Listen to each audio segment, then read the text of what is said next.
Olá, essa é mais uma aula virtual da série 30 Minutos de Atenção Primária à Saúde, realizada pela Gerência de Expansão e Qualificação da Atenção Primária, da Superintendência de Atenção Primária, da Secretaria Estadual de Pernambuco, em parceria com a Escola de Saúde Pública de Pernambuco.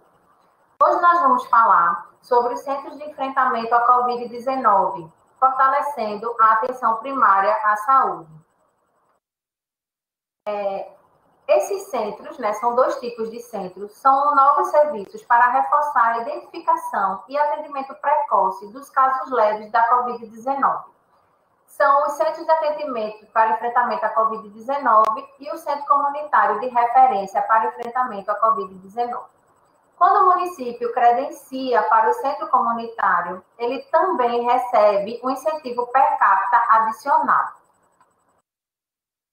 O Centro Comunitário de Referência para Enfrentamento à Covid-19 foi instituído pela Portaria Ministério da Saúde 1444, de 29 de maio de 2020. É um espaço a ser estruturado pela gestão municipal em áreas das comunidades e favelas ou adjacências para o enfrentamento à Covid-19. Para esse centro, para essa portaria, foi considerada a definição de comunidades e favelas como áreas denominadas pelo IBGE como aglomerado subnormal, identificadas como áreas de pelo menos 51 unidades habitacionais carentes, dispostas de forma desordenada ou densa, apresentando características como urbanização fora dos padrões vigentes, vias de circulação estreitas e de alinhamento irregular, lotes de tamanhos e formas desiguais, construções não regularizadas por órgãos públicos ou precariedade de serviços públicos, como energia elétrica, coleta de lixo e redes de água e esgoto.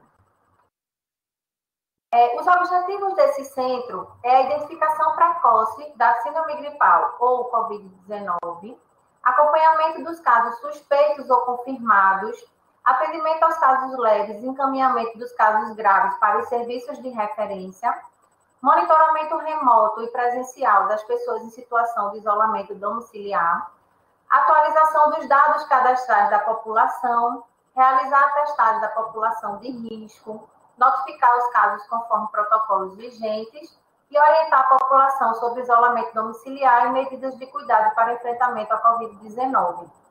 Também estabelecer parcerias com associações de moradores, instituições de ensino e outros órgãos ou entidades que atuem nessas localidades, buscando minimizar os impactos decorrentes da pandemia. Então, esse centro de atendimento para enfrentamento à Covid-19, eles podem ser instalados dentro da comunidade ou favela, em alguma associação de moradores, em igrejas, em escolas. O ideal é que esse centro ele esteja mais próximo dessa comunidade. Então, ele deve funcionar, O que eles devem fazer? Funcionar em locais de fácil acesso à população, como estabelecimentos de saúde, equipamentos sociais ou pontos de apoio, de preferência próximo dessa comunidade, atuar de modo complementar às equipes que atuam na atenção primária à saúde, compartilhando o cuidado das pessoas assistidas pelas equipes e prestando assistência àquelas que apresentarem a síndrome gripal. Também deve enviar as informações das atividades assistenciais ao Sistema de Informação de Saúde da Atenção Básica, que é o SISAB, pelo ESUS, que pode ser o PEC ou o CDS. Então, os profissionais que forem cadastrados nesses centros, eles precisam enviar a produção, o atendimento via SISAB, ESUS-AB. Quais são as condições para implantar esses centros de atendimento?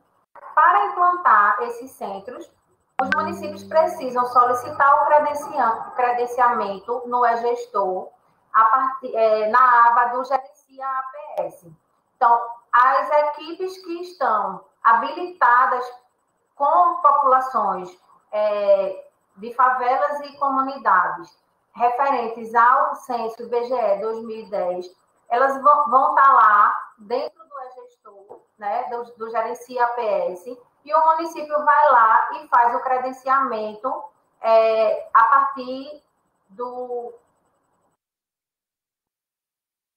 E o município faz o credenciamento lá no site.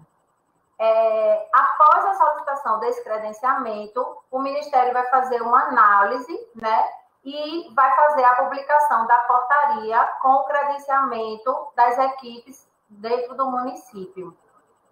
E também é preciso que o município faça o cumprimento dos requisitos estabelecidos, previstos na portaria, que a gente vai estar falando mais adiante. E aí, quais são esses requisitos, né? Então, precisa que as unidades estejam cadastradas no CNES, né, que é o Sistema de Cadastro Nacional de Estabelecimento de Saúde, com os códigos 1, 2 ou 15. Então, os três tipos de equipes que vão poder ser credenciadas nesse centro de atendimento são esses 3 tipos de estabelecimento. As equipes têm que ter um funcionamento mínimo de 40 horas semanais e precisa garantir o somatório da carga horária mínima semanal por categoria profissional devidamente cadastrada no CNES. Então, como que são as características dos tipos desses centros de atendimento? São 2 tipos, tipo 1 e tipo 2. O tipo 1 são aqueles municípios que possuem, né, população, que estão nessa situação de aglomerado subnormal, entre 4.000 e 20.000 pessoas. E o tipo 2 são aqueles municípios que possuem esse tipo de população acima de 20.000 pessoas. O tipo 1, ele vai ser credenciado e vai receber o incentivo mensal de R$60 mil. O tipo 2 será um incentivo mensal de R$80 mil. A carga horária para fazer jus a esse financiamento, no tipo 1, são 30 horas para o médico, 30 horas para o enfermeiro e 60 horas para o técnico ou auxiliar de enfermagem. No tipo 2, a carga horária são de 60 horas para o médico, 60 horas para o enfermeiro e 120 horas para o técnico auxiliar de enfermagem. Então, para que esses municípios que receberam o credenciamento via portaria façam jus ao recebimento, ele precisa atender minimamente esses critérios. Os profissionais precisam estar cadastrados no CNES e precisam cumprir essas cargas horárias mínimas estabelecidas. Em relação ao incentivo adicional per capita, né, então, o município que recebe o credenciamento desse centro de atendimento, ele também vai receber esse incentivo adicional, e esse incentivo ele vem com o objetivo de ajudar, né, incentivar o município a atualização do cadastro de pessoas que vivem em áreas de comunidades e favelas. Também pode ser usado para subsidiar a busca ativa e monitoramento dos casos, apoiar a implantação de medidas de comunicação nas comunidades e favelas, apoiar a realização de ações de mobilização social, né, nas comunidades e favelas e reforçar a notificação de casos de síndrome gripal. Esse incentivo federal adicional per capita será transferido aos municípios e Distrito Federal em parcela única e corresponderá ao valor per capita de R$5 para cada pessoa com informação cadastral atualizada no CISAB. Então, para efeitos de cálculo e transferência do incentivo, foi considerado, né, a população cadastrada até a competência do CNES de junho de 2020, pelas equipes de saúde da família e equipes de atenção primária indicadas pela gestão.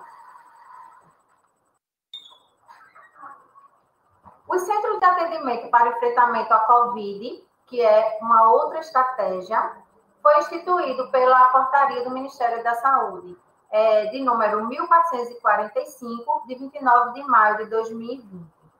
Esses centros de atendimento compreendem os espaços físicos estruturados pela gestão municipal e do Distrito Federal, para o acolhimento e atendimento de usuários com queixas relacionadas aos sintomas de Covid-19.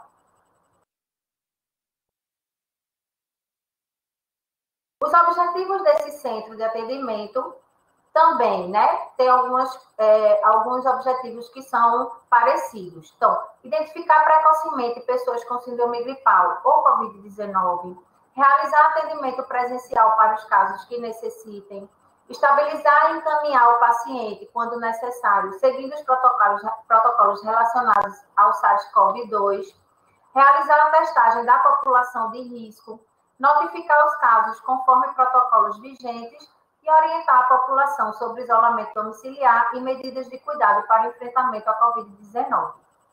Também fazer articulação da rede para dar continuidade ao cuidado dessas pessoas que foram atendidas nesses centros de atendimento.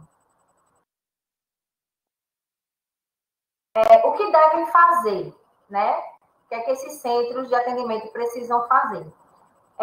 Precisam funcionar em locais de fácil acesso à população e possuir espaço físico mínimo exigido.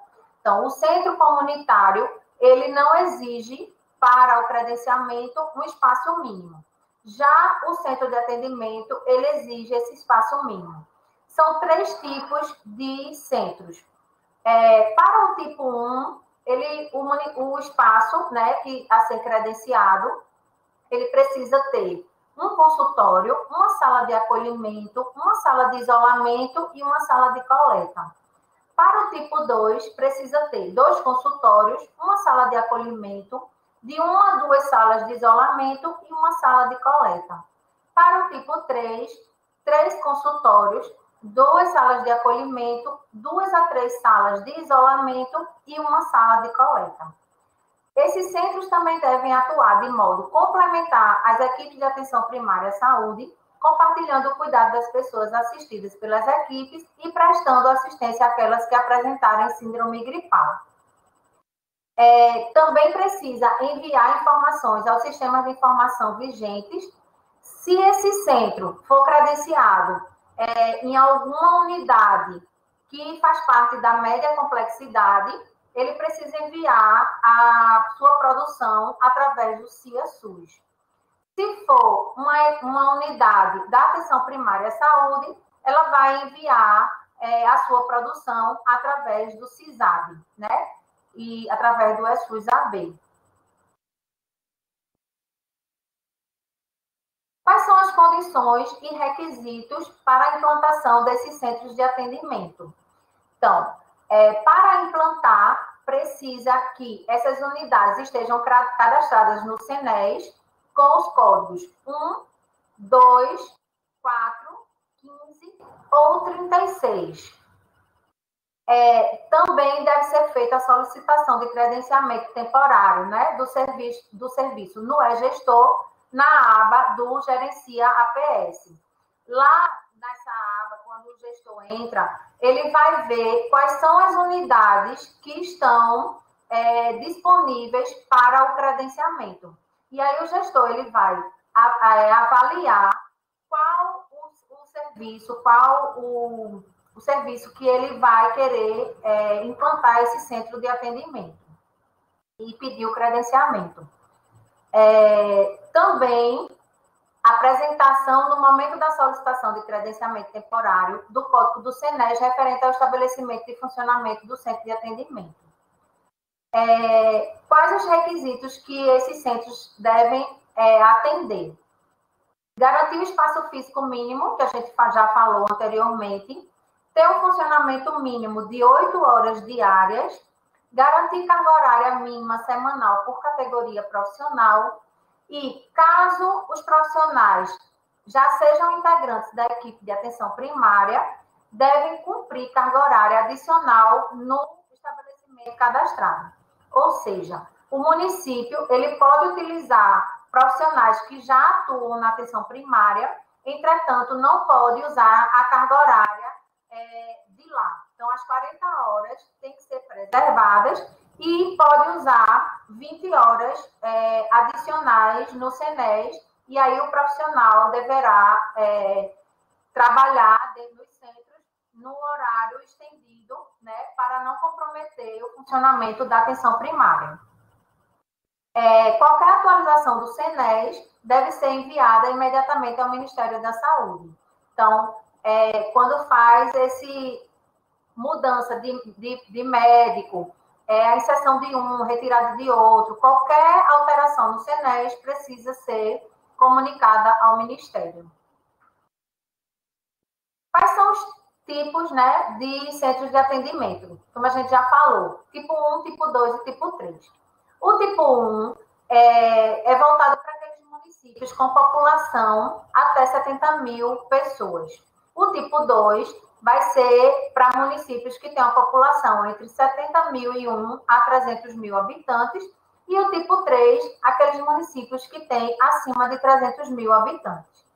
Então, para o tipo 1, vai ser repassado um valor mensal de R$60 mil, para o tipo 2, R$80 mil, e para o tipo 3, R$100 mil. Quais são as cargas horárias que precisam ser atendidas de acordo com o tipo?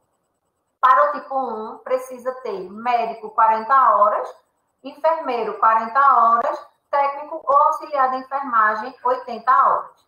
Tipo 2, médico 80 horas, enfermeiro 80 horas e técnico auxiliar de enfermagem 120 horas. E para o tipo 3, o médico 120 horas, o enfermeiro 120 horas e o técnico auxiliar de enfermagem 160 horas. Essa carga horária ela pode ser fracionada, né? Então, por exemplo, no tipo 1, o médico ele pode ser 2 de 20 horas, o enfermeiro a mesma coisa. Ele não determina, né? A portaria não determina que tenha que ser um único profissional. O que é que se orienta? Que o gestor ele não fracione muito, né? Então, por exemplo, não bote 4 profissionais de 10 horas. Por quê? Porque isso requer um uso adicional de equipamentos de proteção individual, tem aquela dificuldade da criação do vínculo do profissional com a comunidade. Então, na medida do possível, é importante que o gestor ele coloque profissionais com a maior carga horária possível, né? Então, no de tipo 1, seja um profissional médico, ou no máximo 2 profissionais médicos de 20 horas, né? No tipo 2, a mesma coisa. Então, não tem essa determinação da carga horária mínima, o que importa é que na soma das cargas horárias de todos os profissionais, atenda os requisitos colocados aqui na portaria. Então, fazendo um resumo geral em relação aos centros de enfrentamento à Covid. Os centros de atendimento, eles podem ser credenciados em todos os municípios do Brasil. Já o centro comunitário, eles só podem ser credenciados nos municípios que possuem, segundo o IBGE 2010, população residentes em áreas caracterizadas como aglomerado subnormal. Então, o centro comunitário, ele tem essa peculiaridade. Só esses municípios que possuem esse tipo de aglomerado subnormal que vai estar habilitado para solicitar o credenciamento. Em relação ao espaço físico, o centro de atendimento, ele requer que os estabelecimentos de saúde, né, que seja posto de saúde, unidade mista, policlínica ou centro especializado, eles possuam consultório, sala de acolhimento, sala de isolamento e a sala de coleta. Então, ele requer um espaço físico mínimo para credenciamento.